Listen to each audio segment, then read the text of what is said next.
En amont, la visite de travail qu'entreprend N'Djamena. Ce mercredi 5 juin 2024, le ministre russe des Affaires étrangères, Sergueï Lavrov, est la résultante de la visite officielle effectuée par le chef de l'État, Mohammad Idriss Déby Itno, en janvier dernier à Moscou, la capitale russe.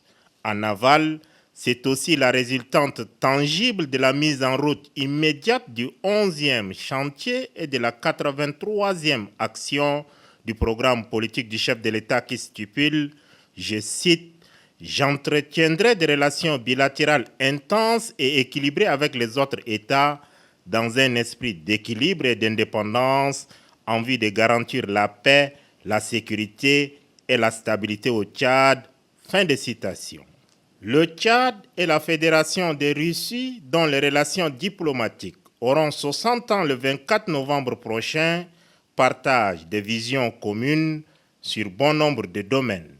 Ce mercredi après-midi, au palais Toumaï, la séquence entre le président de la République et le ministre russe des Affaires étrangères, Sergueï Lavrov, est historique.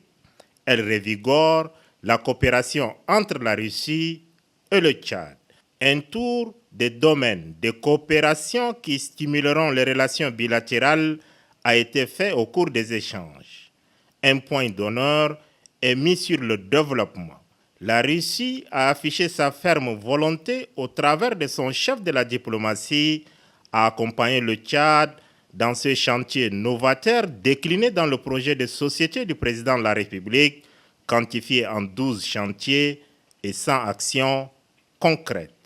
L'entrevue entre le président de la République, Mohammad Idriss Déby Itno, et le chef de la diplomatie russe, Sergueï Lavrov, est particulièrement riche au regard de la densité des sujets abordés et surtout de la dynamique nouvelle à imprimer à la coopération bilatérale. N'Djamena constitue la 4e et dernière étape du ministre russe des Affaires étrangères après Conakry, Brazzaville et Ouagadougou.